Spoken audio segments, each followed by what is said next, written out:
The book of Genesis tells a story of new beginnings after a catastrophic flood. Noah, his wife, his sons, Shem, Ham, and Japheth, and their wives survived.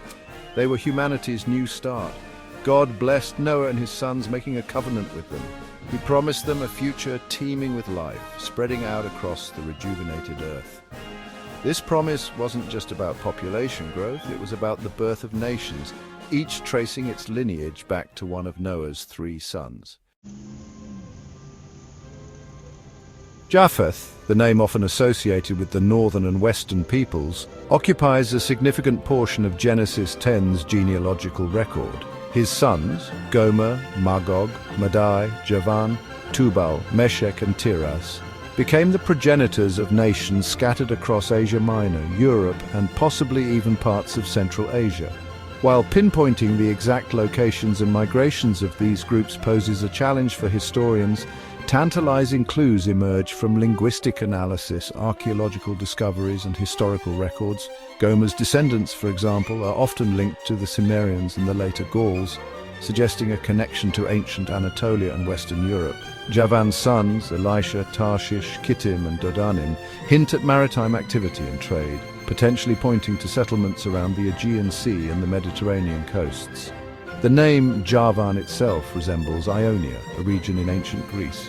These connections, though sometimes speculative, illustrate how the Bible's genealogies provide a framework for understanding the movement and spread of early populations.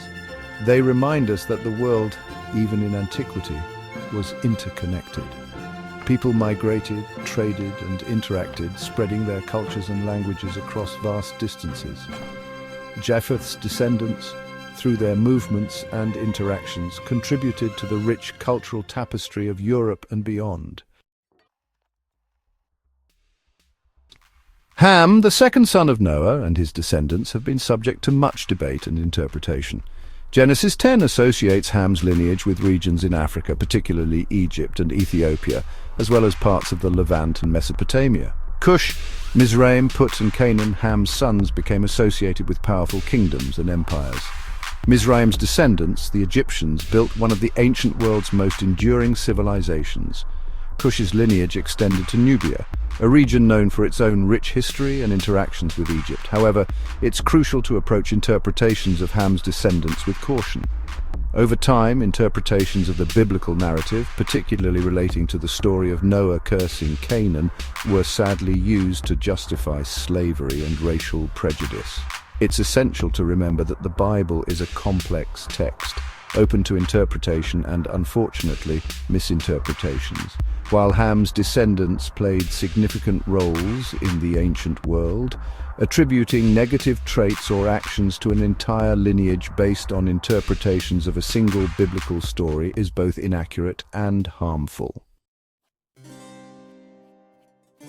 Section 4. Shem, the line leading to Abraham and beyond. Shem, Noah's firstborn, holds a special place in the biblical narrative. His lineage, as detailed in Genesis 10 and 11, leads to Abram, later renamed Abraham, the patriarch of the Hebrew people.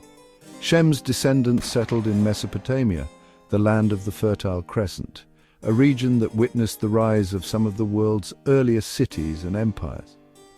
Among Shem's sons, Elam, Asher, Arphaxad, Lud, and Aram. Arphaxad stands out as a direct ancestor of Abraham. This genealogical link establishes a connection between Noah and the people who would later become the Israelites. The Bible emphasizes Shem's lineage as the chosen line through which God's covenant with Abraham would flow, ultimately leading to the birth of Jesus, according to Christian tradition. The significance of Shem's descendants extends beyond their religious importance. They played pivotal roles in shaping the political and cultural landscapes of the ancient Near East. The Akkadians, Babylonians, Assyrians, and Arameans, all descended from Shem, established powerful empires, developed sophisticated legal codes, and made significant contributions to art, literature, and science. Section 5. Babel's shadow language and the divergence of humanity. Genesis 11 recounts the Tower of Babel, explaining the world's linguistic diversity. Settling in Shinar, humanity built a tower to reach the heavens. God saw this as hubris and confused their language. Unable to communicate, they scattered, taking new languages with them. The story symbolizes human division and the challenges of communication. It acknowledges linguistic and cultural diversity as inherent to humanity. Section 6: Echoes of the Past, Ancient Roots, Modern World. Tracing the nations from Noah to now is an exercise in understanding the complexities of human history. The genealogies in Genesis, while presenting a specific worldview, offer a framework for exploring the interconnectedness of humanity. They remind us that our world, even in ancient times, was a tapestry woven from the threads of migration, cultural exchange, and linguistic diversity. While the biblical account provides a starting point, it's crucial to approach these stories with a critical and nuanced perspective. Historical analysis, archaeological discoveries, and linguistic studies offer valuable insights into the movements and interactions of ancient populations, shedding light on the complexities of human history. As we navigate a world still grappling with issues of identity, belonging, and division, the story of Noah's descendants serves as a reminder of our shared origins.